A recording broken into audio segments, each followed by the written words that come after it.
Hey there, Julian McBain here, and welcome to my 15th vlog.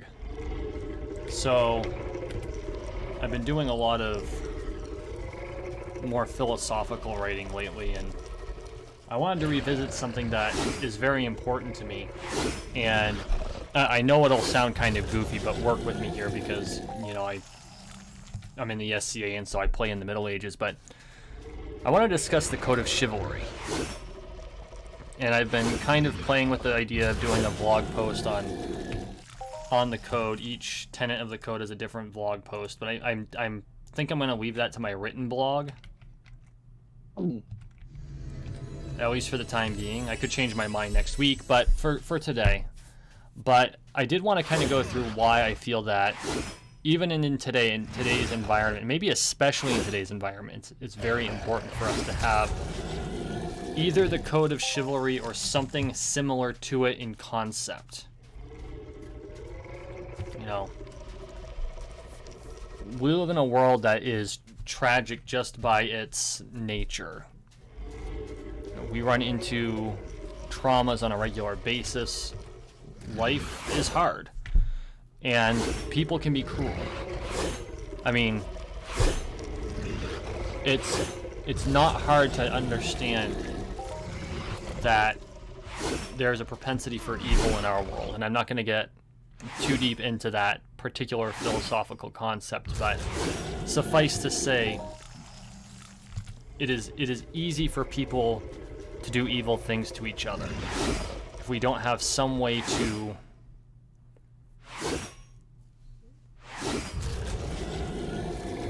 kind of codify our behavior, for lack of a better term.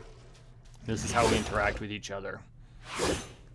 And I mean, there are all kinds of ways to do it. There are different philosophies like Buddhism. There are religions like Christianity and Islam. There are organizations such as the Freemasons, where we all decide to follow rules. Of course, your company has its own corporate culture that comes up with its own set of rules. And even if the rules themselves aren't necessarily codified, they're still known within your social groups, within your economic group, your neighborhoods, your states or nations. But as I was looking back on the ancient Code of Chivalry and understanding that, thankfully, the people who wrote it in necessarily vague terms. They were wise enough to understand that the world evolves, even though they didn't know what the world would evolve into. And surely, if one of us went back there today with the things that we have, we would surely be killed for witchcraft. But I just wanted to kind of go through the list of tenets real quick, and I'm going to go more in depth on each one, I think, in my vlog in the next coming weeks. Now, I have a lot to say about these things because I have tried very hard to what extent is possible in today's world to live by this code. I know it's kind of geeky, don't judge me too harshly, but I think that by doing so, I've been able to better process how to handle myself in situations that I don't know what to do. And I think that above all is the most important thing that we have, is some sort of structure and architecture with which to handle ourselves. And like I said, you can use any form of architecture you want, as long as it's not deliberately detrimental to your health or the health of others. But the simple list of the code goes loyalty, forbearance, hardihood, largesse,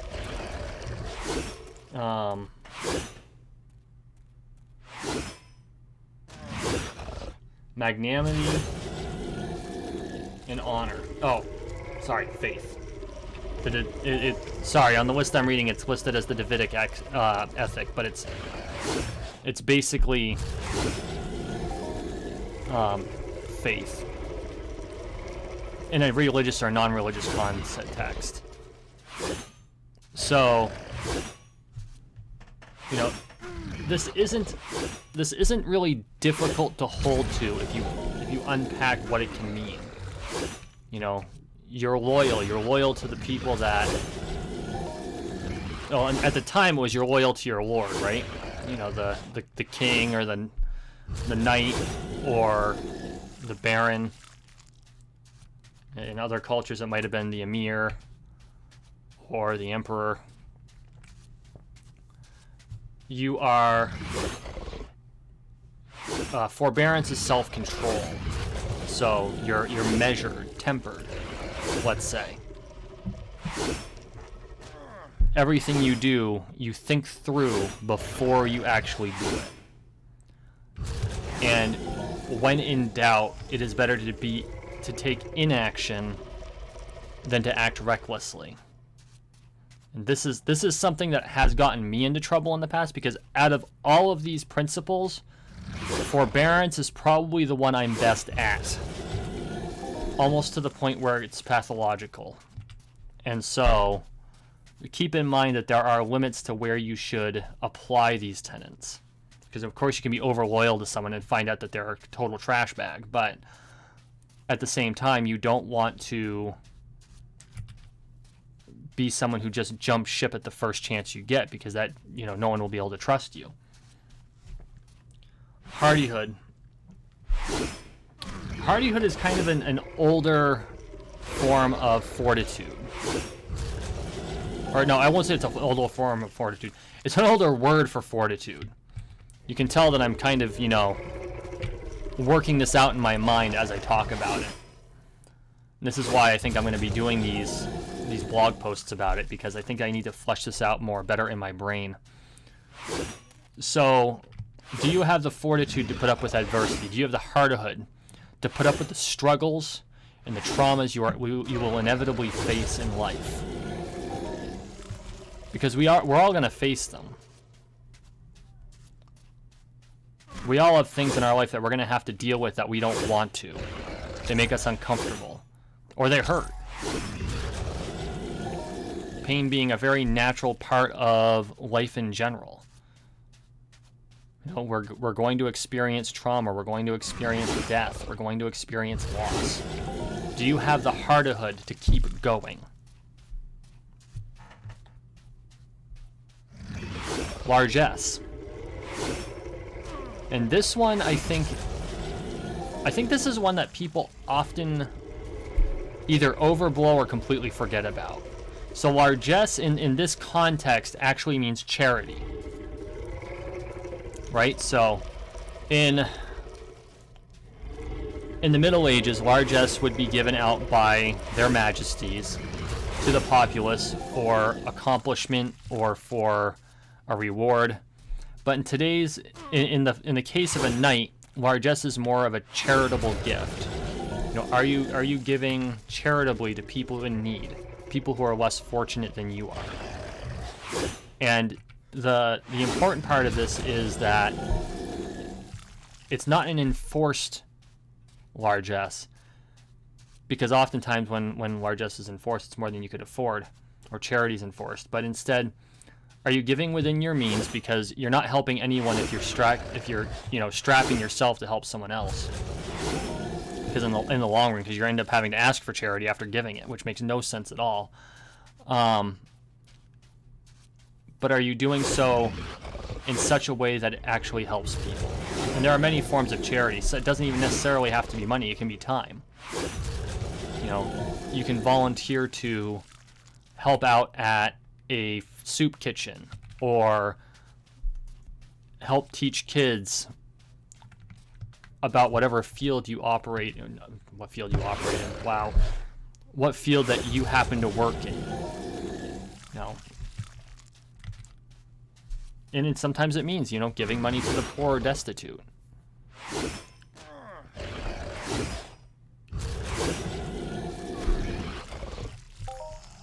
So, faith is a harder one to kind of pin down. And I kind of struggled with this one for a long time, because oftentimes when people think about faith, they think about religion. And I don't want to go, for obvious reasons, I don't want to go too deep into that particular set of philosophies, because it's too easy to get trapped in it, and so I'm not going to do that. But largely, I think faith, and in the old code it was known as the Davidic ethic, but let's just call it faith, because that's basically what it translates into. Do you have faith in yourself? Do you have faith in those around you? And if you believe in one, do you have faith in your creator? I think that's pretty standard. Because if you don't have faith in yourself and you can't have faith in those around you, first off, if you don't have faith in yourself, how the hell are you going to do anything? If you don't have faith in yourself, you need help. Like professional help. And I'm not saying that to be mean. That's a serious problem. Try to pull him from the pack here. No. There we go. You have to have faith in yourself. You can accomplish so much. Everyone in the world has potential. Now, whether or not you're using that potential is up to you. Whether you care about what the extent of your potential is, that's on you. But you need to have faith in yourself and the fact that you are a person capable of cognizant thought, learning, and hard work. And then faith in the others around you. If you can't have faith in the others around you, who can you trust? Maybe you're in the wrong group of people. Maybe you need to start thinking about the organizations you're a part of or the people you spend time with. But that right there, even outside of the religious context, that's why faith is important. And last, oh, no, that was a nice global, 10.67 ped. I'll take it. Definitely won't say no. Perhaps most importantly, and I think this is the one that is most forgotten, it's honor.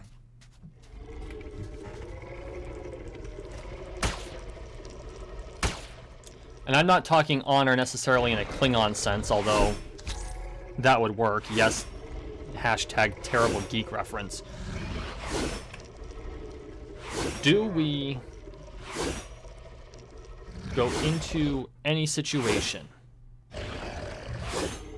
with noble intent?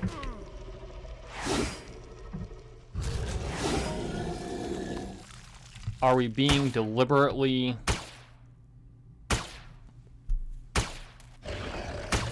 wow, this one's kind of harder to pin down in my head than I was giving it credit for. Because honor's kind of a hard, you know, we all have an idea, a code of honor. I mean, the whole chivalric code is a code of honor for all intents and purposes, but what does honor really mean? Fair dealings with your friends and enemies? You know, you don't shoot them in the back, you face them on the field, and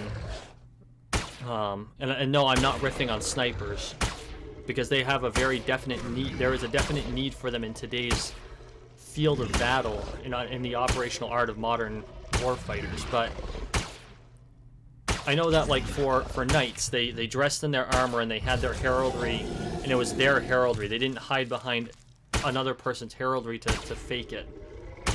And they would stand across from each other and they would charge at each other with destrier and sharpened lance. But I think it's, when I'm fighting, to me, honor is making sure that, at least when you start, you and your opponent are on equal footing. And what I mean by that is not necessarily skill-wise, but have you both had the opportunity to select the weapons that you want? Because, of course, I'm a historical fencer. Are you on equal grounds physically? Meaning, are you both able to operate at your peak potential? And are you both properly equipped for safety? And I'll come right out and say, if I take, like, an arm from an opponent, because you can do that in historical fencing, and if you hit someone in the arm, they have to no longer use that arm for the duration of the match. Unless the person is of a higher noted skill rank than I am. Because we do have a sort of loose hierarchy of how to measure that.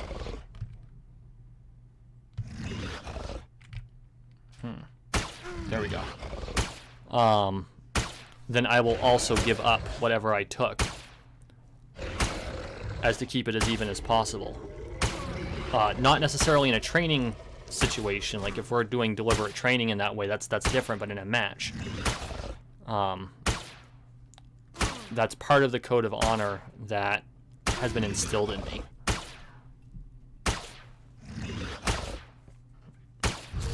So, and the other thing is to make sure that you are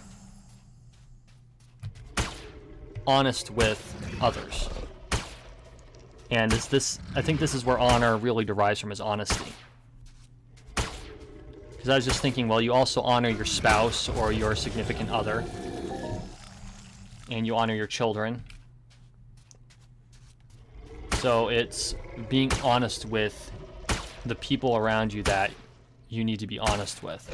And in all honesty, you need to be honest with everyone, if at all possible. Because really, if you're lying to folks, or if you're deliberately dishonest, and I say this from the perspective of someone who used to lie all the time. And this is something it took me a long time to beat out of myself. Because once you are someone who lies almost pathologically, it is a very hard habit to break. Because there comes a time when you're not entirely sure of the truth anymore. And that is a bad place to be. And so I worked on it for 4 or 5 years. So that right there is the core of any honor system. And should be something that we all strive to try and get better at.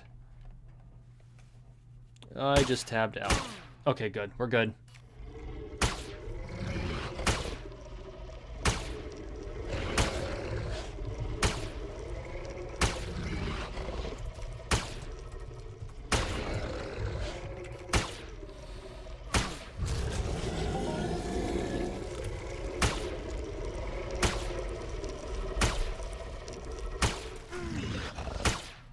So that's the code in a nutshell.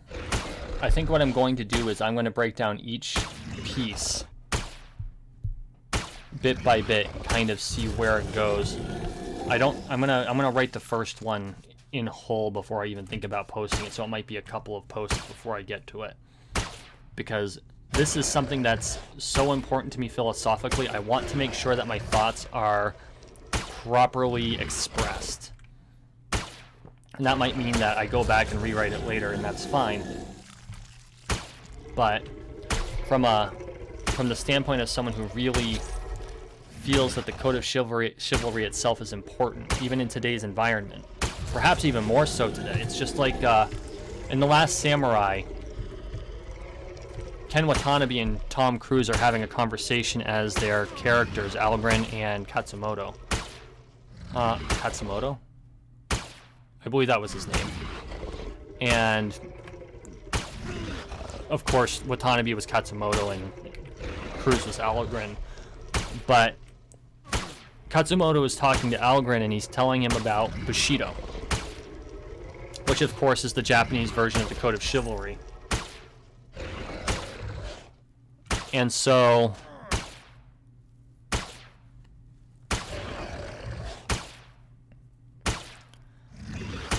when Katsumoto goes to Algren and he describes it and he goes that this is not necessary anymore, and Algren looks at him and goes, necessary? What could be more necessary? Well, we're in a world today where these things apparently don't matter to folks anymore. We're playing fast and loose with how we deal with each other and how we treat each other.